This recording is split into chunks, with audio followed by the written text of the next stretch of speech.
नहीं friends, study sign में आपका स्वागत करते हैं। आज की जो क्लास रहने वाली है आपकी मिडिवल हिस्ट्री ऑफ इंडिया, मध्यकालीन भारत का इतिहास रहेगी। जो हमारी क्लासेस डेडिकेटेड है आपकी एनटीपीसी, आरओआरओ, यूपीपीसीएस के लिए रिवीजन सीरीज। ठीक, इसमें टोटली फैक्ट बेस्ड क्लासेस है, जहाँ से भी क्वेश्चन बनते हैं, जितने पीवाईक्यू आपके क्वेश्चन बने हैं उन सभी को हमने डिटेल एनालाइज यहाँ पर तैयार किया हुआ है। ठीक है, तो जो हमारी जो क्लासेस है ना, ये जो क्लासेस है आपकी मिडिवल हिस्ट्री, कम से कम आपके 10 से 12 क्लास रहेंगी।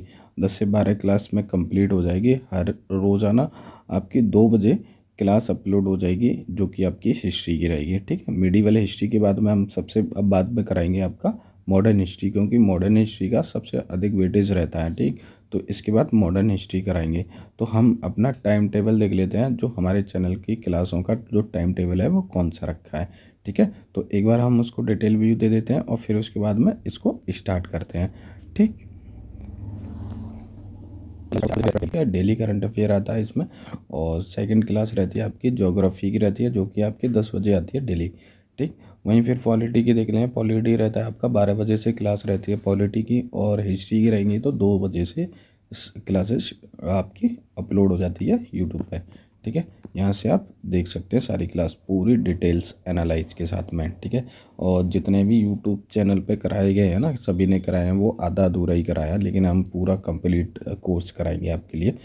और बट इसके लिए आपको एक काम करना पड़ेगा, सब्सक्राइब करना पड़ेगा, लाइक करना पड़ेगा, शेयर करना पड़ेगा। अगर आप ये चीज़ें करते हैं तो हम कंप्लीट कोर्स लेके आएंगे एनटीपीसी आरपीएफ के लिए। ठीक है, तो पहले हम सेशन को स्टार्ट करते हैं, दिखाते हैं कि हमारा जो कंटेंट है वो किस तरह का है। ठीक है, तो स्टार्ट करते हैं। तो पहले हम देखेंगे इसमें क्या हमें पढ़ना है। ठीक है, तो सबसे पहले हम पढ़ेंगे दिल्ली सल्तनत को, क्योंकि हम पढ़ रहे हैं मध्यकालीन भारत है ना। मध्यकालीन जो भारत स्टार्ट करते हैं दिल्ली सल्तनत से स्टार्ट करते हैं।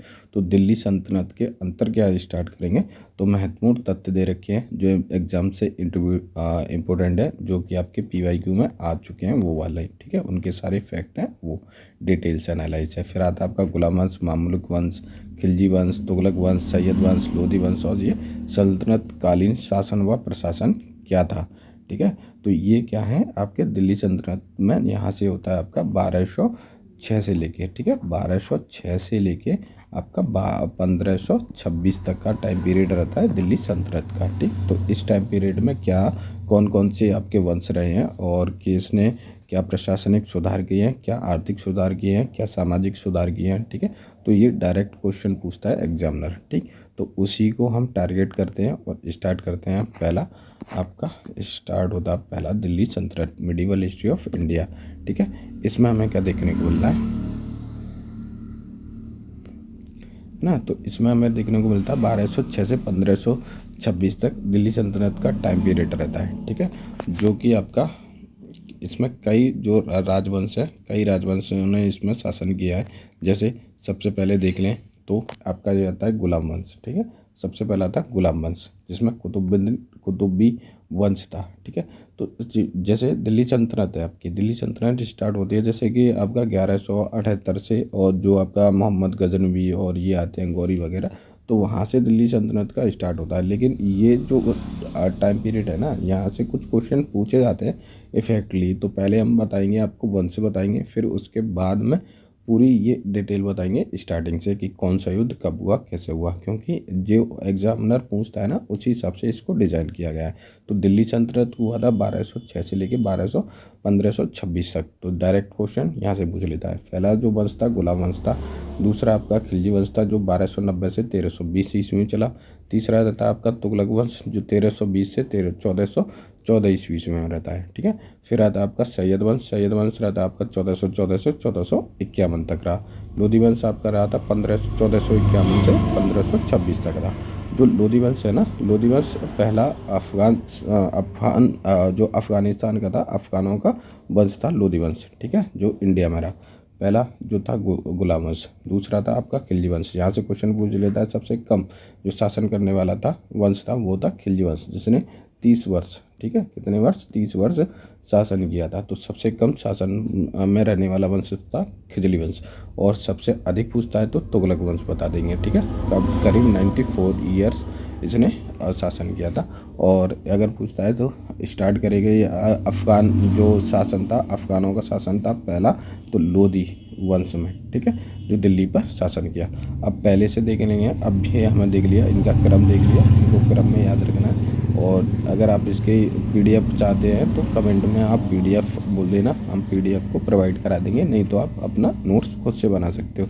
तो गुलाम वंश, ठीक है, गुलाम वंश की देख लेते हैं। गुलाम वंश में क्या होता है, 1206 से 1290 तक इसने शासन किया, जो जिसमें रहा था आपका कुतुबुद्दीन ऐबक, ठीक है, पहला शासक था कुतुबुद्दीन ऐबक, जिसने 1206 से 1210 ईस्वी में शासन किया था, है ना। फिर इसके बाद में इसका लड़का आता है आराम शाह, ठीक है, आराम शाह ने 8 माह शासन किया। फिर उसके बाद में आपका शमसी वंश स्टार्ट हो जाता है, जो इल्तुतमिश ने स्टार्ट करा था। इसको हटाने के बाद में खुद राजगद्दी पे बैठ गया और 1210 से 1236 तक शासन किया था इल्तुतमिश ने, ठीक है।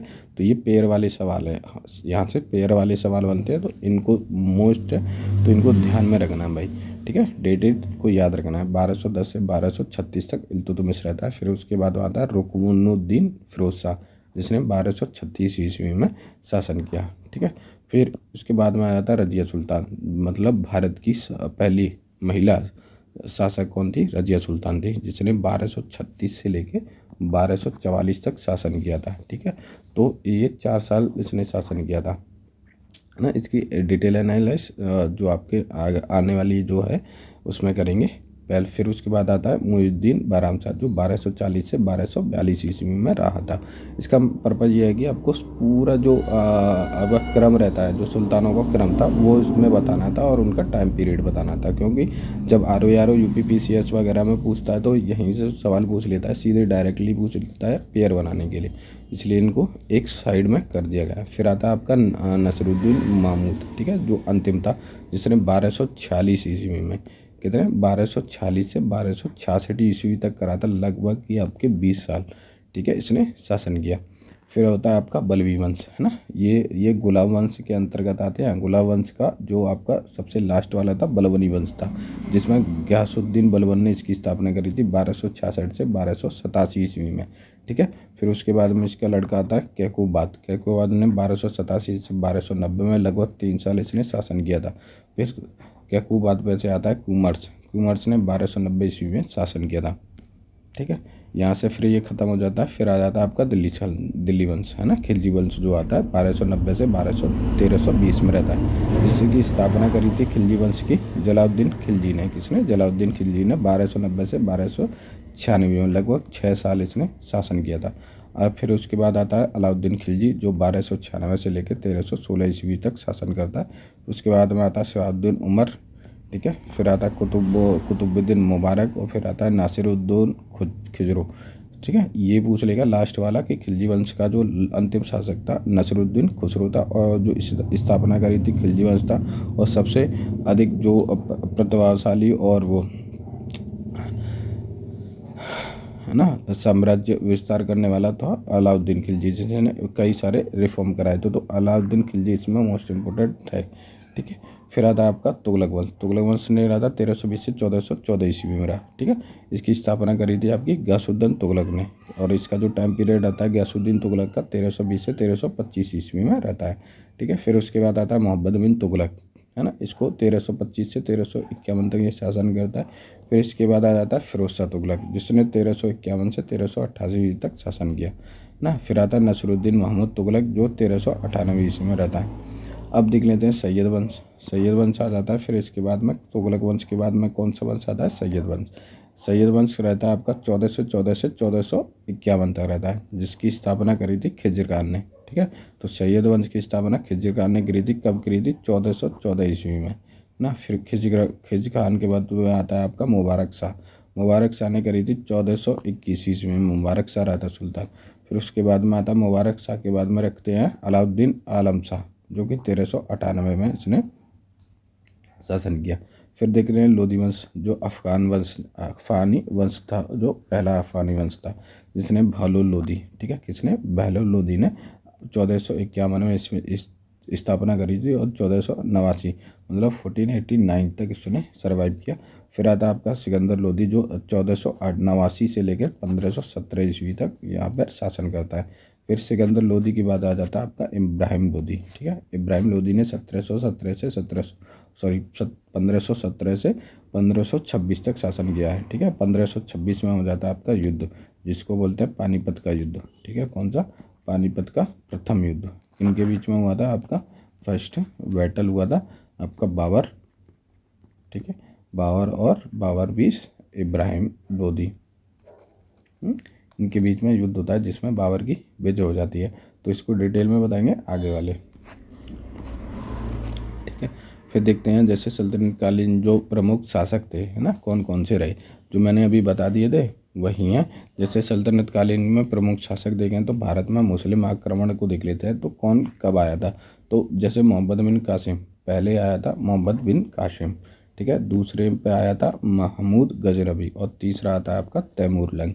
ठीक है, ये क्वेश्चन भी आपका पूछा गया था आर में, इनका क्रम लगाने के लिए। ठीक है, तो हमने भी ये क्रम लगा दिया इसका। कुतुबी वंश, अगर कुतुबी वंश में देखें तो कौन सा था आपका? कुतुबुद्दीन ऐबक और आराम शाह इसका बेटा। ठीक है, तो ये होते हैं आपके कुतुबी वंश। फिर देख लेते हैं शमसी वंश। शमसी वंश में बलवंत उसने इल्तुतमिश ने शुरुआत करी थी, स्थापना करी थी, और रुकनुद्दीन फिरोज शाह इसका लड़का था और रजिया सुल्तान इसकी बेटी थी, जो महिलाओं में पहली शासक रही। फिर उसके बाद में जैसे उसके बाद में आता है रजिया सुल्तान के बाद में मोइनुद्दीन बहराम शाह, फिर उसके बाद आपका अलाउद्दीन मसूद और नासिरुद्दीन महमूद। ठीक है, तो ये इतने इम्पोर्टेंट नहीं, इम्पोर्टेंट वाले ऊपर वाले जो हमने बता दिए। फिर आता है आपका बलवी वंश, है ना। बलवी वंश में देखें, बलबनी वंश में देखते हैं तो गयासुद्दीन बलबन ने इसकी शुरुआत करी, तो ये था आपका पहला। फिर उसके बाद में इसके लड़का आया था कैकोआ दूसरा, और तीसरा आता आपका कुमर्स। ठीक है, खिलजी वंश। खिलजी वंश की स्थापना किसने करी थी? जलालुद्दीन खिलजी ने, जो कि इसका जलालुद्दीन खिलजी जो पहला शासक था। दूसरा अलाउद्दीन खिलजी, तीसरा था नासिरुद्दीन खुसरो का। ठीक, तुगलक वंश, है ना। तुगलक वंश हमने ये बता दिया था, गयासुद्दीन तुगलक रहा था। ठीक है, गयासुद्दीन तुगलक, मोहम्मद बिन तुगलक, फिरोज शाह तुगलक और नासिरुद्दीन तुगलक, इसकी हमने अभी ऊपर पूरा डिटेल बता दिया था। और ये आपके फोटो गए, अगर आप वो उसको भी कब बता दोगे, ठीक से याद करोगे तो वहाँ पे बता देंगे। टाइम वेस्ट नहीं करते, आगे चलते हैं। अब देखो भारत में मुस्लिम की स्थापना देख लेते हैं। ठीक है, भारत में मुस्लिम साम्राज्य की स्थापना कब हुई थी? जैसे भारत में मुस्लिम का जो उद्गम हुआ है कब से हुआ है? 1192 ईस्वी से तराइन का द्वितीय युद्ध से माना जाता है। ठीक है, इससे पहले जो युद्ध हुए थे वहाँ पर क्या हुआ था कि लूट के लिए आते थे, आक्रमण करते थे, लूट कर ले जाते थे। वहाँ पर शासन करने के बारे में उन्होंने नहीं सोचा था। लेकिन अगर शासन की बात आ जाती है, स्थापना की, तो भारत में रुकने का होता, तो भारत का मुस्लिम उद्गम स्थान हुआ था 1192 ईस्वी में। लगाते हैं कब? 1192 में, जहाँ पर आपका तराइन का युद्ध हुआ। किस नाम से जाना था इस युद्ध को? तराइन के युद्ध के नाम से। ठीक है, ये सेकंड बैटल था, है ना। इससे पहले आपका भीमराव द्वितीय के साथ में हो गया था तराइन का प्रथम युद्ध। ठीक है, दूसरा युद्ध 1191 में हो गया था तराइन का प्रथम युद्ध, पृथ्वीराज चौहान और आपके मोहम्मद गौरी के बीच में। ठीक है, पृथ्वीराज चौहान और मोहम्मद गौरी के बीच में हुआ था। यहाँ से दूसरे युद्ध के, तराइन का द्वितीय युद्ध था, उसके बाद से ही मुस्लिम की जो उद्गम है भारत में होने लगा था। ठीक है, फिर देख लेते हैं भारत में मुस्लिम शासकों का साम्राज्य, है ना। भारत में मुस्लिम शासकों का साम्राज्य फैल गया, है ना, कब? 1194 चंदावर के युद्ध के पश्चात। जब चंदावर का युद्ध हुआ था, कब हुआ था? 1194। इसके बाद में क्या हुआ, जो भारत में जो मुस्लिम शासकों का साम्राज्य था वो पूर्ण रूप से फैलने लगा था। मतलब पूर्ण रूप से नहीं कहेंगे, मतलब जहाँ तक है फैलने लगा था, भारत में विस्तार होने लगा था। फिर तीसरा था आपका मुस्लिम प्रभुत्व। जो मुस्लिम प्रभुत्व की वास्तविक शुरुआत हुई थी आपकी इल्तुतमिश से होती है ना। इल्तुतमिश जो हमने अभी ऊपर बताया था उसका टाइम पीरियड कब था? ठीक है, इल्तुतमिश ने इसकी मुस्लिम प्रभुत्व की स्थापना करी। फिर देख लेते हैं, आगे चलते हैं। जैसे दिल्ली सल्तनत में सबसे कम समय का जो शासन था आपका खिलजी वंश का था, है ना, कितना? 30 वर्ष। और सबसे सर्वाधिक समय का शासन करने वाला वंश था आपका तुगलक वंश, जिसने 94 वर्ष से लगभग शासन किया था। ठीक है, ये हमने ऊपर बता दिया आपको। वंश के संस्थापक देख लें, जैसे गुलाब वंश और कुतुबी वंश, है ना, दोनों एक ही हैं। इसकी स्थापना करी थी कुतुबुद्दीन ऐबक ने। राजधानी क्या थी इनकी, गुलाब वंश और कुतुबी वंश की? तो सबसे पहले स्टार्टिंग में जो राजधानी थी लाहौर थी, है ना। और ये कहाँ से आए थे? तुर्क से आए थे। विशेषता क्या थी इनकी? दिल्ली सल्तनत का संस्थापक था ये। ठीक है। फिर आता है आपका शमसी वंश। शमसी वंश में देखें तो ये इल्तुतमिश का इसका स्थापना करता है इल्तुतमिश, है ना। और राजधानी क्या लेके आया था, ये लाहौर से लेके दिल्ली बना दी थी किसने, शमसी वंश ने, ठीक है, शमसी वंश के इल्तुतमिश ने। और ये किस देश से आया था, तुर्क था, ठीक है। दिल्ली सल्तनत का वास्तविक संस्थापक था, उसने 40 का जनक दिया, मतलब 40, है ना, जो 40 आपके अमीर थे उनको मिलाकर इसने 40 का निर्माण किया था। फिर उसके बाद में देखते हैं बलबनी आया। बलबनी जिसमें स्थापना करी थी गयासुद्दीन बलबन ने, राजधानी इसने भी दिल्ली रखी थी और तुर्की देश था ये। 40 का दमन किया इसने, ठीक है।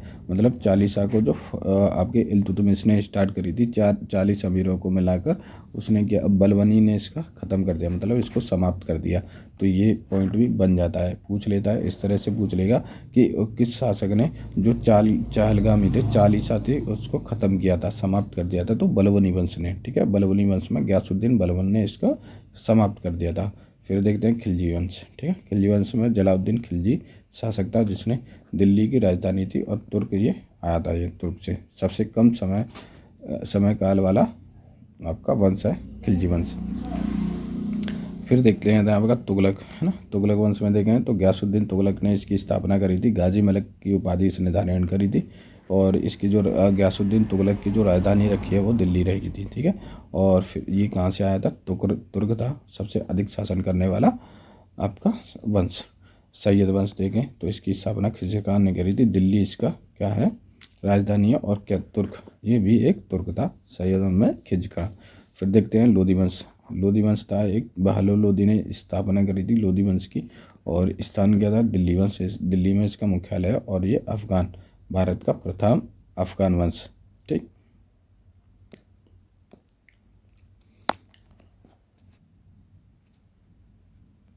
इसके बाद आ जाता है महत्वपूर्ण तथ्य, है ना। महत्वपूर्ण तथ्य देख लेते हैं, इनमें जो इम्पोर्टेंट फैक्ट है ना, सारे इम्पोर्टेंट फैक्ट हैं वो देख लेंगे। इम्पोर्टेंट फैक्ट, ठीक है।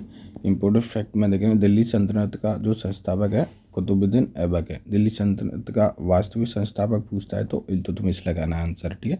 दिल्ली सल्तनत की जो राजधानी के रूप में स्थापित किया था तो इल्तुतमिश ने दिल्ली को राजधानी के रूप में आपका स्थापित किया था। और कुतुबुद्दीन ऐबक ने लाहौर से ही अपना शासन किया था, ठीक है। तो ये मैंने ऊपर भी बता दिए थे, यही पॉइंट आपके ये हो गए। तो दिल्ली जो संस्थापक था वो कुतुबुद्दीन ऐबक को माना जाता है। अगर वास्तविक पूछता है तो इल्तुतमिश लगा देना है, ठीक है। दिल्ली सल्तनत की राजधानी के रूप में किसने स्थापित किया था, तो इल्तुतमिश ने किया था। और कुतुबुद्दीन ऐबक ने इसमें लाहौर से ही शासन किया था, ठीक है। दिल्ली का प्रथम मुस्लिम शासक पूछता है तो इल्तुतमिश है, ठीक है। और मुस्लिम प्रभुत्व का वास्तविक शुरुआत पूछता है तो इल्तुतमिश से ही है वास्तविक। और मध्यकालीन भारत की प्रथम महिला शासिका कौन थी, रजिया सुल्तान, इल्तुतमिश की लड़की थी, जिसने 1236 से लेके 1240 तक, ठीक है, 4 साल इसने शासन किया। उसके बाद में दिल्ली सल्तनत का सबसे वृद्ध शासक हुआ जलालुद्दीन खिलजी, जो 70 वर्ष की आयु में आपका अब बादशाह बनता है, मतलब सुल्तान बनता है ना। इसने किसकी स्थापना करी थी, तो खिलजी वंश की स्थापना करी थी जलालुद्दीन खिलजी ने। तुर्क शासक में सबसे अधिक शासन किसका था, फिरोज शाह तुगलक का। जो तुर्की था ना, इसमें फिरोज शाह तुगलक सबसे अधिक शासन करने वाला शासक रहा था, ठीक है। फिर उसके बाद देख लेते हैं नेक्स्ट, दिल्ली सल्तनत का सर्वाधिक विद्वान और शिक्षित, है ना, शासक जो खगोल शास्त्र, गणित, आयुर्विज्ञान और सहित अनेक विद्याओं में माहिर था, वो कौन था, मोहम्मद बिन तुगलक, ठीक है। मोहम्मद बिन तुगलक सर्वाधिक पढ़ा हुआ था सभी शिक्षकों में, मतलब जो आपके विद्वानों में। और दिल्ली सल्तनत के जितने सुल्तान हैं सबसे अधिक पढ़ा लिखा कौन था, मोहम्मद बिन तुगलक था। वहीं देखिए सांकेतिक मुद्रा का प्रचलन करने वाला दिल्ली का कौन सा सुल्तान था, ये भी मोहम्मद बिन तुगलक था, जिसने सांकेतिक मुद्रा प्रयोग में लाई थी। लेकिन ये जो योजना थी इसकी विफल हो गई, इसने जितनी भी योजना बनाई थी सारी की सारी विफल हो गई ना। फिर देखते हैं और होली, इसका जो योजनाओं का विफल होने का कारण था अच्छे ढंग से सही तरीके से उसको इम्प्लीमेंटेशन नहीं करना। अब देखो नेक्स्ट देते हैं, होली जैसे धार्मिक त्योहारों में भाग लेने वाला, है ना, प्रथम दिल्ली सुल्तान कौन था, मोहम्मद बिन तुगलक, है ना। इसने जो हिंदू के जैसे होली जैसे धार्मिक त्यौहार थे, है ना, हिंदुओं के, किसने इसमें शामिल हुआ था, तो मोहम्मद बिन तुगलक ने उसमें भाग लेने में प्रथम शासक रहा था, मतलब सुल्तान था। अब देख लेते हैं दिल्ली सल्तनत में मोहम्मद बिन तुगलक का पहला सुल्तान था। ठीक है, दिल्ली सल्तनत में मोहम्मद बिन तुगलक पहला शासन सुल्तान था जो हिंदुओं के त्यौहार को मुख्यतः होली में भाग लेता था। यहाँ से क्वेश्चन पूछ लेता है कि वो कौन सा सुल्तान है जो हिंदुओं के त्यौहार होली में अब पार्टिसिपेट करता है, भाग लेता है। ठीक है, तो आंसर क्या हो जाएगा, मोहम्मद बिन तुगलक इसका राइट आंसर हो जाएगा। ये आपको लगाना है, टिक करना है। जिसके कारण वरना बरनी ने उसकी कूट आलोचना करी थी। ठीक है, तो इस वजह से होली में भाग लेने के लिए किस ने उसकी कटु आलोचना करी थी, तो आंसर क्या हो जाएगा आपका बरनी। ठीक है, बरनी ने क्या करा था, उसकी कठिन जो है कठोर आलोचना करी थी। इतिहासकार बंदायूनी ने मोहम्मद बिन तुगलक को मृत्यु पर कहा था, है ना, कि सुल्तान को अपनी प्रजा से और प्रजा को अपने राजा से मुक्ति मिल गई। तो ये आपका स्टेटमेंट कोट करके क्वेश्चन पूछ लेता है कि सुल्तान को अपनी प्रजा से और प्रजा को अपने राजा से मुक्ति मिल गई। तो ये कथन किसने कहा था, इस इतिहासकार था बंदायूनी, है ना, जिसने कहा था कि मोहम्मद बिन तुगलक की मृत्यु पर कहा था कि सुल्तान का अपनी प्रजा से और प्रजा को अपने राजा से मुक्ति मिल गई। ठीक है, तो ये स्टेटमेंट था बंदायूं का। तो आंसर क्या लगा है, बंदायूं। सबसे अधिक गुलाम रहने वाला सुल्तान अगर पूछता है तो फिरोज शाह तुगलक, है ना, सबसे अधिक गुलाम रहने वाला सुल्तान कौन था, फिरोज शाह तुगलक। टोपरा और मेरठ के 2 अशोक स्तंभ को दिल्ली कौन लेके आया था, तो फिरोज शाह तुगलक। जो टोपरा और मेरठ में 2 अशोक स्तंभ थे उसको दिल्ली लेके आने वाला कौन सा शासक था, आपका फिरोज शाह तुगलक था। ठीक है, फिर आता है आपका इब्न बतूता। इब्न बतूता 1313 से 33 से लेकर 1346 तक भारत में रहता है। ठीक है, तो और ये किसके टाइम पीरियड में आया था, मोहम्मद बिन तुगलक के, MBT। ठीक है, MBT के शासनकाल में था, जिसने इब्न बतूता को मोरक्को का मूल का अफ्रीकी यात्री था। ठीक है, इब्न बतूता जो मोरक्को है ना, वहाँ के मूल का अफ्रीकी यात्री था कौन, इब्न बतूता। और इसकी जो रचना, इसने एक रचना करी थी, किताब उल रहला की रचना करी थी। क्वेश्चन पूछ रहता है कि किताब उल रहला की रचना किसने करी थी, तो ये इसका आंसर हो जाएगा इब्न बतूता, है ना। इब्न बतूता की यात्रा का वर्णन मिलता है आपका किताब उल रहला में, है ना। इब्न बतूता मोहम्मद बिन तुगलक के शासनकाल में 1325 से 1351 में भारत आया था। कौन, मोहम्मद बिन तुगलक। मोहम्मद बिन तुगलक ने इब्न बतूता को दिल्ली का काजी नियुक्त किया था। यहाँ से भी क्वेश्चन बन चुका है कि दिल्ली का काजी किसको नियुक्त किया था, तो वो था इब्न बतूता, जो कि मोहम्मद बिन तुगलक के द्वारा दिल्ली का काजी नियुक्त हुआ था। 1342 ईस्वी में देखते हैं तो सुल्तान का दूत बनाकर चीन भेजा था, किसको, इब्न बतूता को। यहाँ से भी एक क्वेश्चन पूछ लेता है कि कौन सा शासन था, कौन सा यात्री था जिसने मोहम्मद बिन तुगलक ने उसको चीन भेजा था सुल्तान का दूत बनाकर, तो आंसर क्या हो जाएगा आपका, इब्न बतूता। ठीक है, उसको भेजा था। फिर देख लेते हैं प्रमुख युद्ध, दिल्ली सल्तनत के जो प्रमुख युद्ध हैं उनके बारे में देख लेते हैं एक बार। यहाँ से क्वेश्चन पूछता है 100% गारंटी के साथ में। 1178 में युद्ध हुआ था आपका माउंट आबू का युद्ध, है ना। तो यहाँ से भी पूछ लेता है माउंट आबू का युद्ध कब हुआ था, किस सन में होता है, तो 1178 में माउंट आबू का युद्ध होता है। ठीक है, ये वाला किन के बीच में वो हुआ था, तो माउंट आबू का युद्ध होता है। ठीक है, जिसका युद्ध का नाम था माउंट आबू का युद्ध 1178 में हुआ। किन के बीच हुआ, तो मोहम्मद बिन गौरी और मूलराज सेकंड के बीच में हुआ था, जिसको भीमद्वितीय के नाम से जाना जाता है। ठीक है, इसमें किसकी जीत हुई थी, मूलराज द्वितीय। ठीक है, भीम सेकंड इसमें विजय हुए थे। फिर उसके बाद आता है 1191 में जो तराइन का प्रथम युद्ध रहा था। इसकी जो इसमें जो किन के बीच में हुआ था, तो मोहम्मद बिन गौरी और पृथ्वीराज चौहान के बीच में ये युद्ध हुआ था। ठीक है, इसमें किसकी विजय हुई थी, पृथ्वीराज चौहान की। फिर आता है कि आपका 1192 में हमारा तराइन का दूसरा युद्ध होता है, कौन सा, सेकेंड बैटल ऑफ तराइन। ठीक है, और किन के बीच में आता, मोहम्मद बिन गौरी और पृथ्वीराज चौहान के बीच में, जिसमें मोहम्मद बिन गौरी की आपकी विजय हो गई।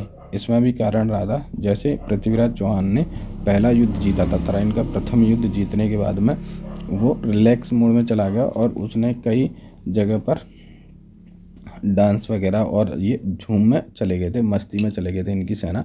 लेकिन जो मोहम्मद गौरी था वो हार गया था और हार की उसने प्रेरणा ली और वो तैयारी में लगा रहा। ठीक है, और जबकि आपका पृथ्वीराज चौहान थे वो आपकी विलासिता में घूमने लगे, इसी वजह से इनका क्या हुआ, हार गए सेकंड वाला तराइन का युद्ध। अब फिर होता है आपका 1194, है ना। 1194 में चंदावर का युद्ध होता है, किन के बीच, मोहम्मद बिन गौरी और जयचंद के बीच में। ठीक है, तो यहाँ से 2 क्वेश्चन। माउंट आबू का जो युद्ध हुआ था 1178 में होता है, किन के बीच में होता है? मोहम्मद बिन गौरी और आपका मूलराज सेकंड या भीम द्वितीय के बीच में हुआ था, जिसमें आपकी किसकी जीत हुई थी? मूलराज भीम सेकंड की विजय हुई। ठीक है, दूसरा युद्ध होता है आपका 1191 में, जिसको तराइन के प्रथम युद्ध के नाम से जाना जाता है। किन के बीच में हुआ था? मोहम्मद बिन गौरी और पृथ्वीराज चौहान के बीच में होता है, जिसकी इसमें जो किसकी विजय होती है? पृथ्वीराज चौहान की इसमें विजय हो जाती है। 1192 की बात करें तो तराइन का सेकंड युद्ध होता है 1192 में। ठीक, इस किन के बीच में था? मोहम्मद गौरी और पृथ्वीराज चौहान के बीच में। ठीक है, युद्ध जीता किसने था? मोहम्मद गौरी ने 1194। ठीक है, फिर देख लेते हैं तराइन का सेकंड युद्ध, तीसरा थर्ड युद्ध, बैटल ऑफ तराइन का थर्ड कब हुआ था? 1215 में, है ना।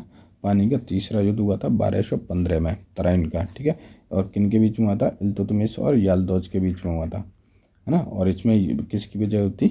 इल्तुतमिश की विजय हो जाती है। फिर आता आपका 1518, है ना। 1518 में खतौली का युद्ध होता है। कौन सा? खतौली का युद्ध कब हुआ? 1518 में हुआ। किन के बीच में हुआ था? महाराणा सांगा और इब्राहिम लोदी के बीच में आपका खतौली का युद्ध हुआ था। ठीक है, इसका जो टाइम पीरियड रखा था 1518 से लेके, है ना, 1518 से लेके इसकी शुरुआत हो गई। ठीक है, फिर उसके बाद में इसकी जो जीत हुई थी, महाराणा सांगा की जीत हुई थी 1518 में खतौली के युद्ध में। फिर उसके बाद 1526 आता है, जिसमें पानीपत का पहला युद्ध होता है ना, बैटल ऑफ पानीपत का फर्स्ट वॉर। किन के बीच में हुआ था? बाबर और इब्राहिम लोदी के बीच में हुआ था। किसकी विजय हुई थी? बाबर की विजय हुई।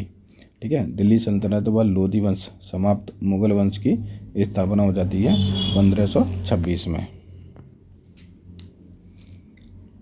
फिर देख लेते हैं कुछ महत्वपूर्ण तथ्य। कुछ महत्वपूर्ण तथ्यों में देखेंगे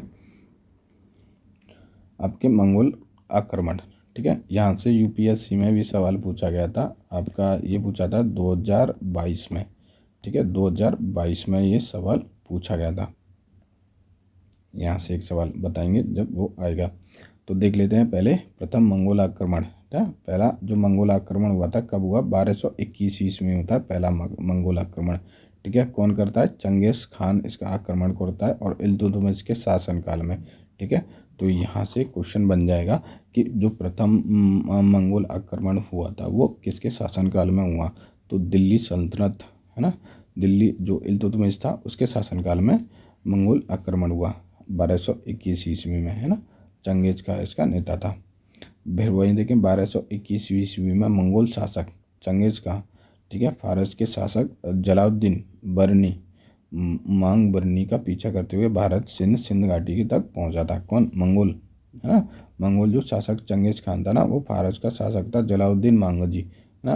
उसने क्या करा था? इसने जो चंगेज खान था उसके भतीजे को या चाचा को मतलब मार दिया था। इसलिए उसने क्या करा था? जलालुद्दीन मांग बरनी से बदला लेने के लिए उसके पीछे जाया था। जबकि जलालुद्दीन बरनी आपका भागता हुआ भारत में आ गया और इल्तुतमिश के पास गया था, किसके लिए? सुरक्षा के लिए। लेकिन इल्तुतमिश ने इस घटना को खतरे को भांपने के बाद में उसको शरण देने से मना कर दिया। ठीक है, जिस वजह से चंगेज खान ने इल्तुतमिश पर आक्रमण नहीं किया था। फिर देखते हैं मंगोल शासन। ठीक है, मंगोल शासक है चंगेज खान, है ना, के वजह से इल्तुतमिश ने जलालुद्दीन मांगुरनी की सहायता नहीं की, जो मैंने अभी बताई थी। चंगेज खान ने अपने दूत इल्तुतमिश के पास भेजे, है ना। चंगेज खान ने अपने दूत किसके पास भेजे थे? तो इल्तुतमिश के पास भेजे थे। यहाँ से अभी कोई क्वेश्चन अभी बना नहीं है कि किसके पास भेजे, किसको भेजे थे।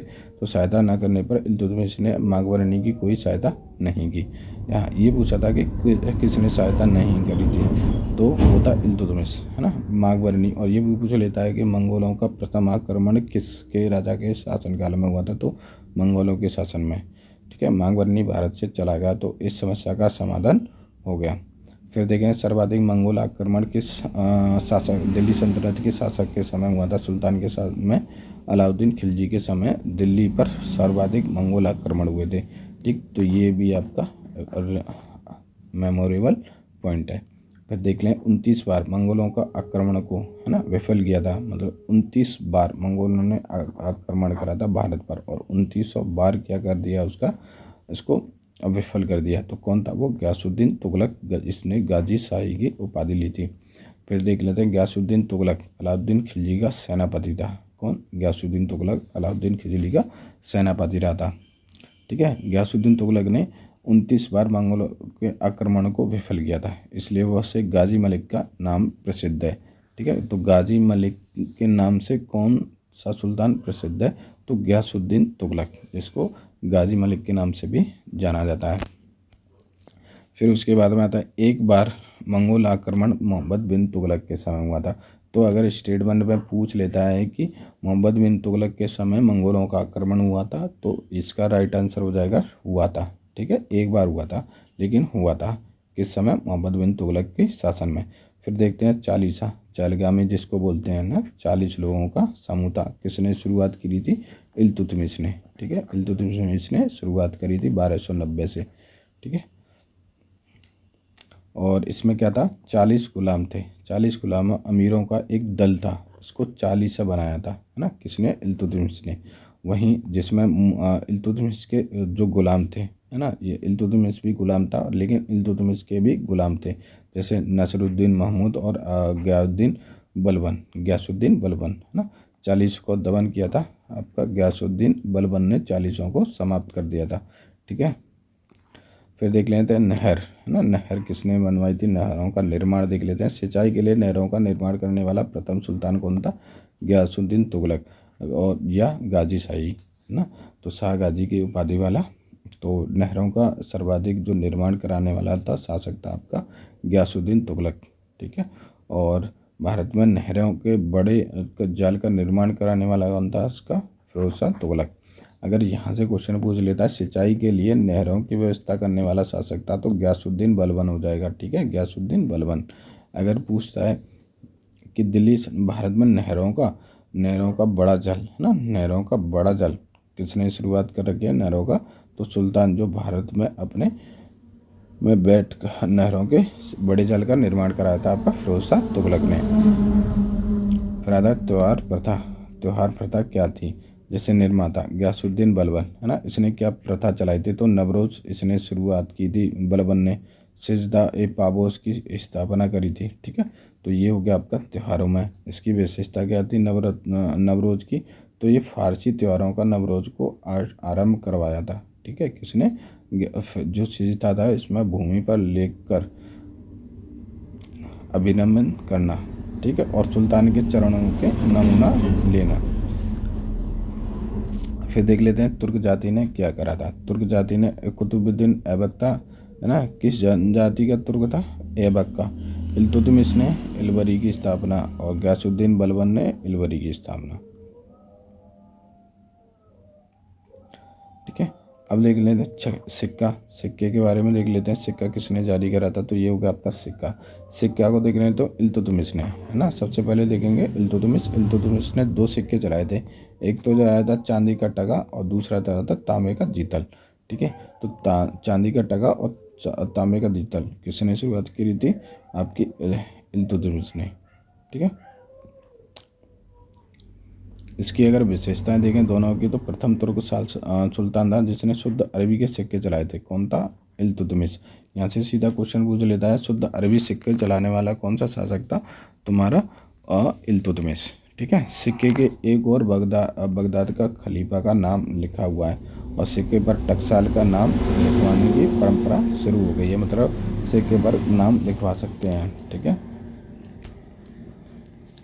फिर देखते हैं मोहम्मद बिन तुगलक की बात करें। ठीक है, मोहम्मद बिन तुगलक की बात करते हैं तो सांकेतिक मृदा ना,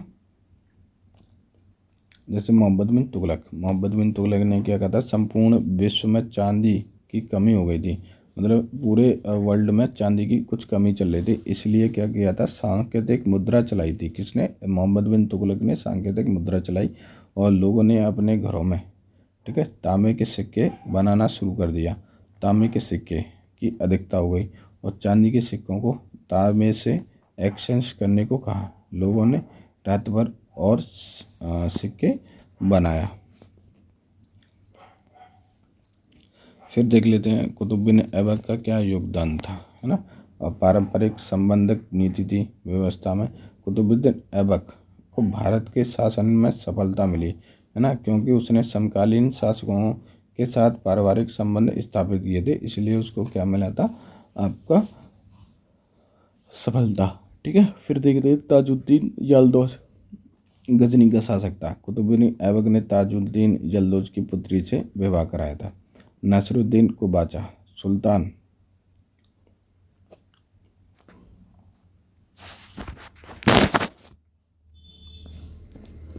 ठीक है, फिर देख लेते हैं आपके जैसे ऐबक ने क्या किया था, तो ऐबक ने भारत में शासन में सफलता मिली। ठीक है, ताजुद्दीन यल्दौज गजनी शासक था। कुतुबुद्दीन ऐबक ने ताजुद्दीन यल्दौज की पुत्री से विवाह कर लिया। ठीक है, तो किसने करा था, यल्दौज की पुत्री से विवाह कुतुबुद्दीन ऐबक ने, है ना। नसरुद्दीन कुबाचा मुल्तान का शासक, अगर मुल्तान का शासक पूछ लेता तो नसरुद्दीन कुबाचा मुल्तान का शासक था।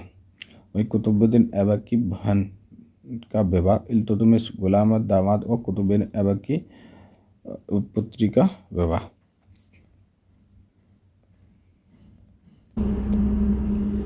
है ना। यह हो गया आपका कुतुबुद्दीन ऐबक की बहन का विवाह किससे हुआ था, इल्तुतमिश गुलाम व दामाद था। ठीक है, आपका कुतुबुद्दीन ऐबक का जो गुलाम था या कह लो दामाद, तो कौन था, कुतुबुद्दीन ऐबक का इल्तुतमिश था। ठीक है, कुतुबुद्दीन ऐबक की पुत्री का विवाह। फिर आता है इल्तुतमिश की बात करें तो इसमें इक्केदार प्रथा, जमींदारी प्रथा, इस्लाम शासन प्रणाली या चालीसा। ठीक है, ये था इल्तुतमिश का टाइम। और इसमें क्या था, 40 गुलामों अमीरों का एक दल बनाया था इल्तुतमिश ने, लेकिन इसको समाप्त करने वाला कौन था, आपका बलबन। ठीक है, बलबन ने इसको समाप्त कर दिया।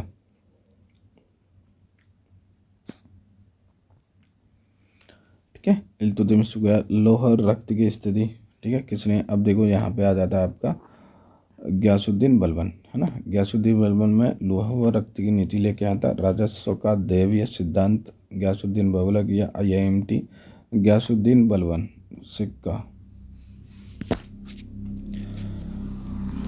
ठीक है, फिर देख लेते हैं नेक्स्ट। तो सबसे पहले इसमें देख लेते हैं कि जो गयासुद्दीन बलबन है ना, इसने क्या कराया था, क्या क्या रिफॉर्म कराए थे, है ना। तो सबसे पहले देख लेते हैं लाहौर व रक्त की नीति, लोहा रक्त की नीति। इसमें क्या था, बलबन ने अपने विरोधियों की समाप्ति के लिए लोहा रक्त की नीति की शुरुआत करी थी। ठीक है, इसमें खून का बदला खून का अनुपात किया गया। बलबन जो है गद्दी पर बैठते ही 40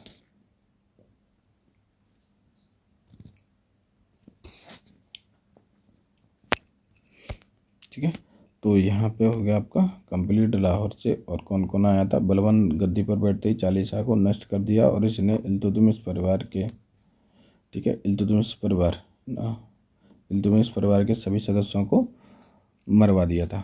ठीक है, फिर देख रहे हैं राजत्व का दैवीय सिद्धांत पर देखें। इसमें सुल्तान का ईश्वर पद द्वारा प्रदत्त है। ठीक है, ईश्वर द्वारा प्रदत्त है। सुल्तान का निरंकुश होना अनिवार्य होता है और उपाधि जिले इस्लामिक, है ना, जिले, जिसमें जिले इलाही ईश्वर का प्रतिनिधित्व करता है। सुल्तान निरंकुश होना अनिवार्य है और सुल्तान का पद ईश्वर द्वारा प्रत्यक्ष होता है। ठीक है, अब देख लेते हैं इसमें नियामत खुदाई ईश्वर का प्रतिनिधित्व। ठीक है, एक ये दे रखा है आपका नियामत खुदाई संबंधित है। आपके अर्थ क्या है, ईश्वर का प्रतिनिधित्व करने वाला नियामत खुदाई के नाम से जाना जाता है। जिले इलाही मतलब ईश्वर की छाया, है ना। सैन्य विभाग दीवाने अर्ज। फिर देख लेते हैं सुल्तान पृथ्वी पर,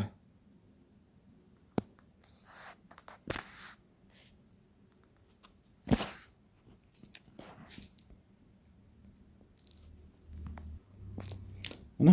और सैन्य विभाग इसमें दीवाने अर्ज के नाम से जाना जाता है। गयासुद्दीन बलबन के समय दीवाने अर्ज दिल्ली सल्तनत में जो आपका गुलाम वंश था, गुलाम वंश में जो सैन्य विभाग को बोला जाता है दीवाने अर्ज। ठीक है, और इसकी जो विशेषता थी, बलबन को एक ही सैन्य विभाग में, ठीक है, एक ही सैन्य विभाग में संगठन का श्रेय जाता है। ठीक, सुल्तान पृथ्वी पर ईश्वर का प्रतिनिधित्व करता है। ठीक है, ये भी बताई थी। और राजस्व का दैवीय सिद्धांत, ये भी हमने बता दिया था गयासुद्दीन बलबन का। फिर देख लेते हैं जैसे अलाउद्दीन खिलजी है ना, अलाउद्दीन खिलजी, नया धर्म, ठीक है, क्या था, नया धर्म। और इसमें तो खालसा भूमि की स्थापना करी गई थी, खालसा भूमि की स्थापना। अलाउद्दीन खिलजी नया धर्म चलाना चाहता था, लेकिन उलेमा लोगों ने विरोध किया। अलाउद्दीन खिलजी के ने शास्त्र जो शक्तिशाली व निरंकुश राज्य की स्थापना करने के लिए अब उनसे सभी लोगों से जीवन ली, तो उन्हें राज्य सरकार द्वारा, है ना, तो ये हो जाता है आपका। और जैसे आपका अलाउद्दीन खिलजी ने और क्या कहता, मूल नियंत्रण नीति लेके आया था कौन, अलाउद्दीन खिलजी। तो यहाँ क्वेश्चन पूछ लेता है कि मूल नियंत्रण की नीति कौन लेके आया था, तो आपका आएगा खिलजी में अलाउद्दीन खिलजी, ठीक है। बाजार नियंत्रण प्रणाली कौन लेके आया था, अलाउद्दीन खिलजी। सार्वजनिक वितरण प्रणाली अलाउद्दीन खिलजी। इसमें उद्देश्य मंगोलों के विरुद्ध एक विशाल सेना तैयार करना था। अलाउद्दीन ने एक बड़ी और स्थायी सेना रखा तथा उन्हें नगद वेतन दिया। ऐसा करने वाला दिल्ली का सशक्त, है ना, सल्तनत, दिल्ली सल्तनत का पहला सुल्तान था। तो दिल्ली सल्तनत का पहला सुल्तान कौन बना, ठीक है, अलाउद्दीन खिलजी की बात हो रही है। तो अलाउद्दीन खिलजी होगा, इसकी विशेषता क्या है देखें, तो इसका उद्देश्य था मंगोलों के विरुद्ध एक विशाल सेना को तैयार करना। अलाउद्दीन ने एक बड़ी और स्थायी सेना रखा तथा उन्हें नगद वेतन किया गया।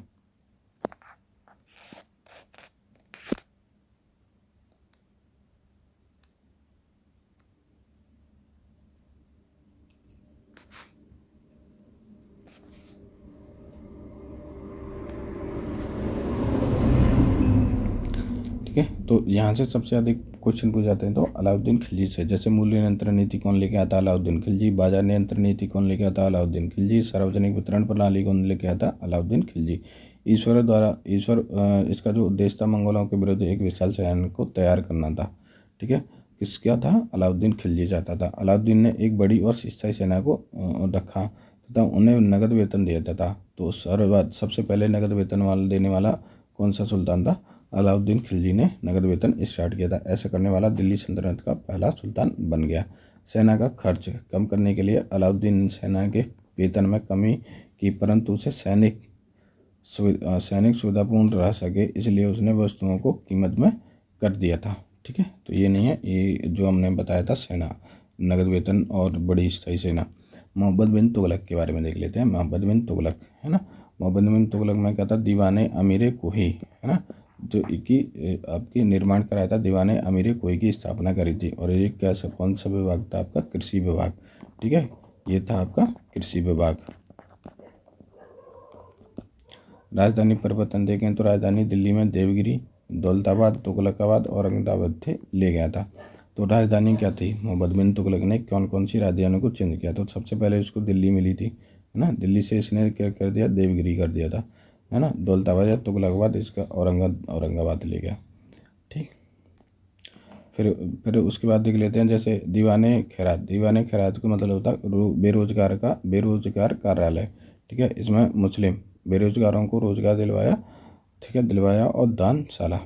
दीवाने अमीर को ही कौन था, कृषि विभाग। दीवाने अमीर कोई को कौन किससे कहते थे, कृषि विभाग से संबंधित था दीवाने अमीर कोई। राजधानी परिवर्तन देखें तो राजधानी दिल्ली से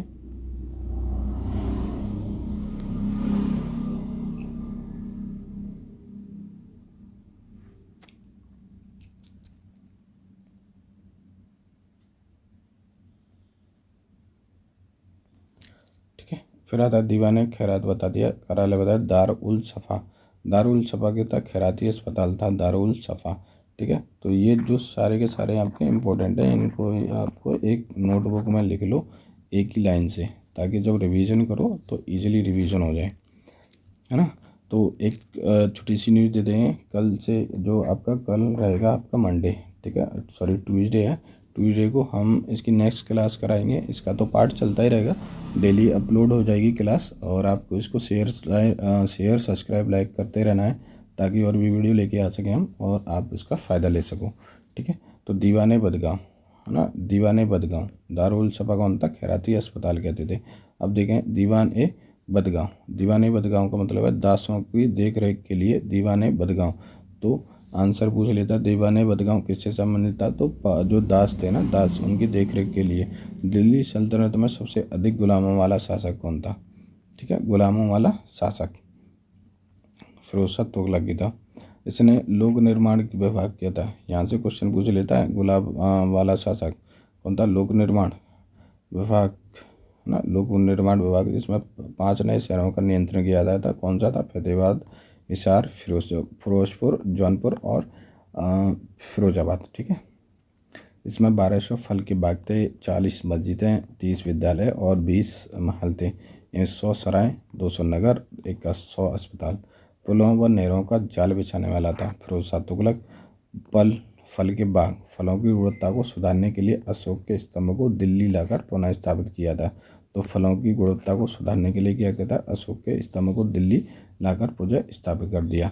अनुवाद विभाग की बात करें, ठीक है, अनुवाद विभाग हुआ था एक, फिरोज शाह तुगलक ने ही शुरुआत की थी अनुवाद विभाग की, जिसमें हिंदू मुस्लिम संप्रदाय के लोगों में एक दूसरे के विचारों की समझ को बेहतर हो सके। ठीक है, फिर आता आपका हज की व्यवस्था। हज की व्यवस्था, राज्य के खर्च पर हज की व्यवस्था की गई। सिकंदर लोधी की बात करें तो गजे सिकंदरी, ठीक है, और गजे सिकंदरी थी भूमि के मापन के लिए। ठीक है, तो ये हो गया आपका। अब भूमि के मापन के लिए कौन था आपका जिम्मेदार था? गजे सिकंदरी। शुरुआत किसी ने? सिकंदर लोधी ने। हज की व्यवस्था की बात करें तो राज्य के खर्च पर हज की व्यवस्था की गई। नेक्स्ट टॉपिक देख लेते हैं, अमीर खुसरो।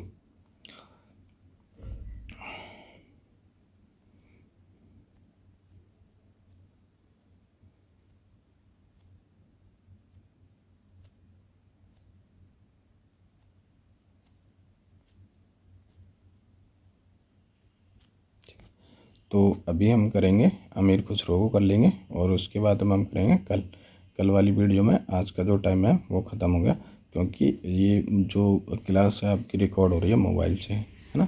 तो ये मोबाइल इतना आपका कैपेबिलिटी नहीं है कि वीडियो को कंप्लीट आपकी रिकॉर्ड कर सके। ठीक है, तो अमीर खुसरो, अगर आपका आशीर्वाद था तो जल्द ही हम डिजिटल बोर्ड ले आएंगे, पर उसके लिए आपको लाइक सब्सक्राइब शेयर करना पड़ेगा। ठीक है, और उसमें टोटल कंप्लीट कोर्स करा देंगे। अमीर खुसरो की बात करें, है ना, अमीर खुसरो कौन था? सामान्य परिचय देख लेते हैं अमीर खुसरो का। इसमें जन्म हुआ था अमीर खुसरो का 1253 ईस्वी में। कब हुआ था? 1253 ईस्वी में, एटा में हुआ है। ठीक है, तो यहाँ सवाल पूछ ले यूपी PCS या अखबारों में या आपका पुलिस में या NTPC में कि अमीर खुसरो का जो जन्म हुआ था वो कहाँ हुआ था? एटा में। ठीक है, एटा उत्तर प्रदेश। मृत्यु की बात करें तो मृत्यु कब हो गई थी अमीर खुसरो की? तो 1325, है ना, 1325 में अमीर खुसरो यहाँ से चला गया, मतलब चला गया ऊपर। जो निजामुद्दीन औलिया था ना, उसकी मृत्यु के अगले दिन इसकी मृत्यु हो गई। जो थी अमीर खुसरो था ना, जिसमें जैसे निजामुद्दीन औलिया की मृत्यु के अगले दिन ही क्या हुआ था? इसकी मृत्यु हो गई थी अमीर खुसरो की। गुरु कौन था? अमीर खुसरो का गुरु था आपका निजामुद्दीन औलिया। ठीक है, तो सीधा डायरेक्ट क्वेश्चन बनने लगेगा कि जो आपका अमीर खुसरो था उसका गुरु था निजामुद्दीन औलिया। ठीक है, इसके महत्वपूर्ण तथ्यों के बारे में देख लेते हैं, फैक्ट के बारे में। जैसे दिल्ली सल्तनत के सर्वश्रेष्ठ संगीता हुआ कवि कौन था? ठीक है, कवि था अमीर खुसरो। गयासुद्दीन तुगलक के दरबार की शोभा इसने बढ़ाई थी, किसने? अमीर खुसरो ने। ये था अमीर खुसरो। प्रथम मुस्लिम कवि जिसने अपनी रचनाओं में हिंदी शब्दों का प्रयोग किया, ठीक है, वो था कव्वाली के दशक।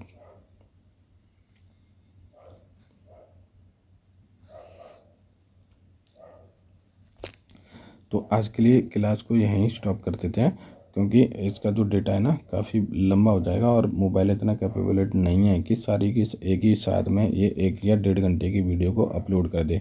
ठीक है, तो इसको हम 2 पार्ट में करा देंगे। कितने में? 2 पार्ट में करा देंगे कंप्लीट, 2 भागों में। तो आज के लिए हम इतना ही छोड़ देते हैं अमीर खुसरो पर।